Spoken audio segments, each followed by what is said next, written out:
The AI Summit in India is coming to a close. It's been a grand success, not just when it comes to the scale of the event, more than 300,000 people attending, but also the kind of conversations that have happened, not just on the safety and the regulation, but also on new innovation and how AI can be for one and all. Joining me right now is one of those people who has been very closely watching the AI space and is the CEO of Adaption Labs, Sara Hooker. Thank you very much, Sara, for joining us here. How did you come to the AI Summit and enjoy this? And what are your first impressions, really, coming to the AI Summit? I know you have more stories to narrate. We'll come to that later. But for the AI Summit, the sessions that you spoke with, the leaders delegation session that you saw, what are your impressions? So it has been fantastic to be here. I'm a computer scientist and my career has been about building state-of-art frontier AI models.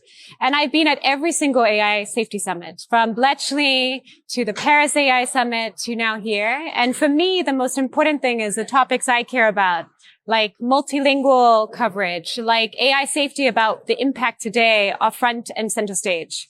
And that wasn't true at the first summits. I think there the focus was on existential risk and how AI had this threat, but now it's actually about how AI can actually make an impact in everyday people's lives. Well, that's wonderful. And I will come to how AI is going to change our lives. What are your predictions for future and more takeaways from this summit? But first, tell me what happened when you were coming here to the AI Summit and you met traffic, as did I, all through the day, because there were hundreds and thousands of people coming here. Yes. There was complete chock-a-block situation in central Delhi. But tell us, where were you staying? How did you come about and what you experienced? So I was invited to the gala dinner as one of the scientists and computer scientists are here with the Prime Minister. Right. Unfortunately, traffic had other plans for me that day, so I wasn't able to make it. But I will say it's probably part of what has made this summit such a success. It's open to everyone.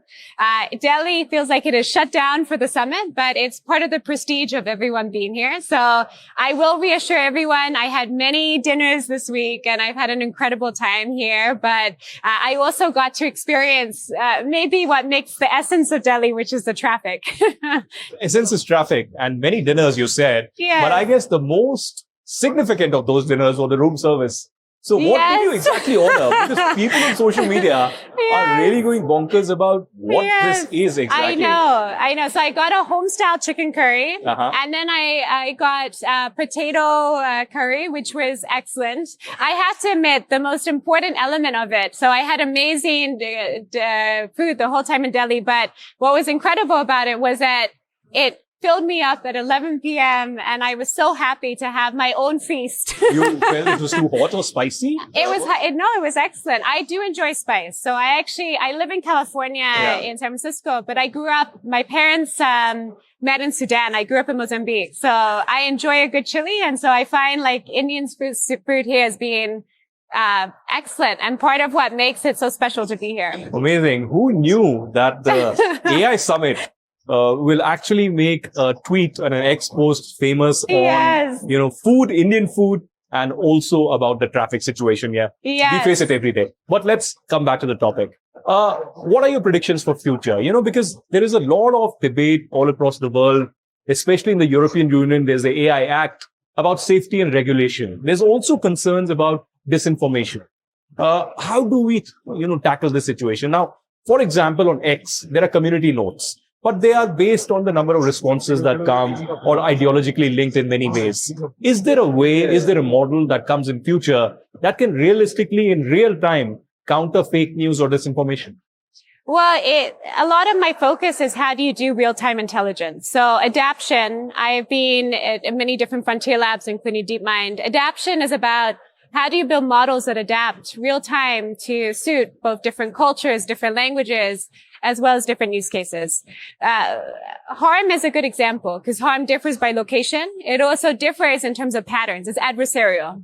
So as soon as you identify one pattern of harm, it changes. And so this is a frontier of how do you build intelligence that is more flexible. Okay. In terms of governance, I think that The reality is, the government's picture is complicated right now. I think that I typically, respect most what happens 6 months after a summit, not what is announced during the summit. I think the summit is valuable for bringing people together, the people who are at the center of building this technology and shaping it. But the reality is the proof of the impact is 6 months later. It's what remains afterwards. There's this big elephant in the room, and that's China. And China's rise in AI and tech has been phenomenal as well.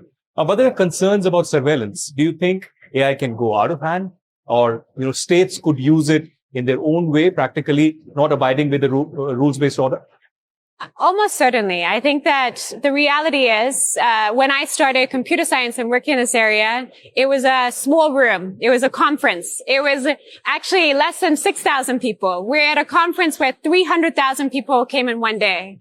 So the reality is the ideas that I've worked on my whole career now impact so many parts of the world. So we have to be aware of both the positives and also the shortcomings. I think that's why sovereign AI in general is quite important, because there's an important counterbalance you need where optionality is actually the most important component of this. But we must also be aware of misuse. I don't think it is just China. I actually think this is a conversation which is broader, and it's about how do researchers and computer scientists inform and help to give expertise to govern the misuse as well as the benefits of AI. Sara, there's a huge Indian diaspora in US, as you are aware, and there's a huge Indian IT talent pool that works in the Silicon Valley. And now there's a trade deal, an intent to a trade deal that's been announced between India and US. There are talks still underway, negotiations underway. But today, significantly at the AI summit, there was the Pact Silica that was announced between India and US. There was a declaration. How important and significant is for India and US to come together when we speak about AI, new technology, emerging technology space? Do you think India and US can do much better if aligned together? Of course. Yes, almost certainly. The same way. So, for example, Adaption, our company is global first from day one. My co-founder, actually, Sudeep Roy, is a world-renowned systems expert. He was at Google DeepMind. He created the first Gemini pathways architecture, but he's Indian. So amazing. Both of us are immigrants to the US. I grew up elsewhere. We both got scholarships and we both went there, and our dreams are there. But I think this is core to what you're talking about, which is that US has always been the place to dream.